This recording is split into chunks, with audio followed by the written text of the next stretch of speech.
Last question for you. Premier League footballer. How have you kept that out of papers? What's a clue about your skill? With great difficulty and huge skill and for vast sums of money. Do you continue to keep them up? Yes.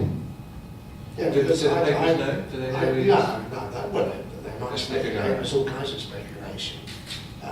But the simple reality of it is, because in my view, he doesn't deserve that. So I'm happy to stand up and stand in for, including him, and he can well afford to pay vast sums of money on charge, and lots of others that haven't got two hands to rub together, like Robert Murray, because you're in a position where you can, and that's the nice thing about it. But I'm sure when Mark gets older, he will do exactly the same thing. I think we can probably safely assume the Premier League footballer is not Wayne Rooney. Now, let's... That's part of the skill of Max. Yes. Now, it's 7 o'clock, so let's throw this open to some questions.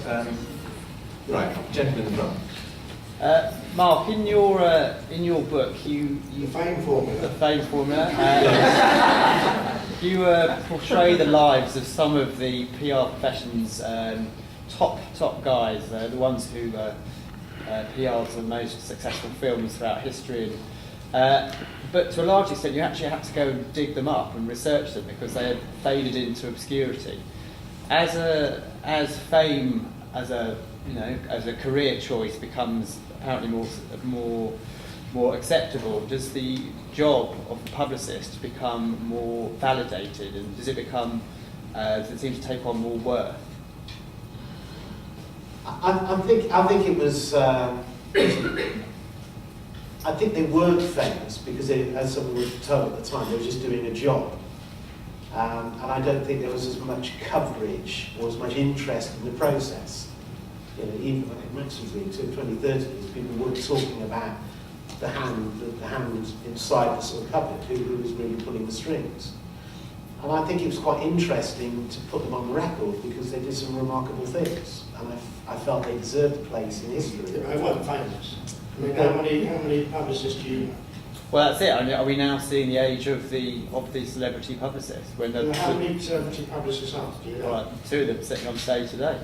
Yeah. Who else do you know? There's hundreds of them. Well, yeah, I'm sure Jay Bernstein and what have you. But then most people, I think, in the business tend to be behind the scenes. And there's a lot of people who argue, especially in public relations, that it's a mistake, that you should keep behind the scenes. And that's what they believed in. All those guys, Warren Cowan, Henry Rogers, believed that they had to do that. They had to do that to sort of remain powerful in some really tough times for what they did. But what I didn't want to do is to sort of see the current obsession not marked with the old profession, because they were quite interesting. The media was different then. The media wasn't feeding in the same way. And it was sad to think that they I think if you want to be a publicist, then you've got to do what comes naturally to you, what's right for you, and you're the only person that would know that. If you like being out front and in the middle of it all because you think it suits you and it benefits you, great. And if you don't, great. But the difference is, I think in 2009, you had the opportunity, whereas back in those days, in the good old days that Mark writes about in his book, The Fame Formula, we didn't have a choice. There's a great expression that says that some are born great, some have greatness thrust upon them, others employ publicists. More questions in front. Hi. You talked about how people are completely obsessed with celebrity or wanting to be a celebrity or a star. You haven't actually talked about why it is. I mean, do you think it's the money? Do you think it's the fact that they've been spotlight? I don't know if you heard the question, why do people want to be famous? I think most young people associate fame with fortune, success, achievement. Most young people, I think, like people to be looking at them. So it's for attention, it's for money, it's success, it's happiness, it's all the things that people believe fame gives you. That's the reason that more and more people, and I think the more and more depressed we become as a country or anywhere, the more and more people see it as an escape route. I mean, it's the same in terms of gambling. Vegas is at its best when there's a depression. Because more and more people go there thinking, oh Christ, I'm going to take a chance, I'm going to try and win that fortune.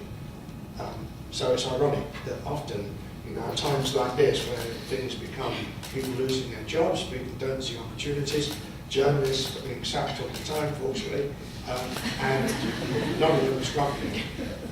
PR people are making even more money because, of course, you're creating false images for those. There's another thing too, is that people are identifying their self with the amount of coverage they get. Even if it's a tiny piece of local newspaper within their own community, they therefore are famous. And there's some collateral that goes with that. That you're spotted at the dry cleaner, so you get a free drink at the pub. So the more and more you get, the more that supposedly that power brings to you.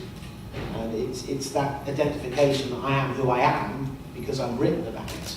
But there's coverage about me is also part of that corrosive effect. Yeah. So when young ladies phone Mark and say, if I'm to sleep with such and such a star, who would make me the most money from these various players that go into this pub in Manchester or wherever? Now they say to him, who would make me the most money and who would make me the most, or give me the most fame and attention?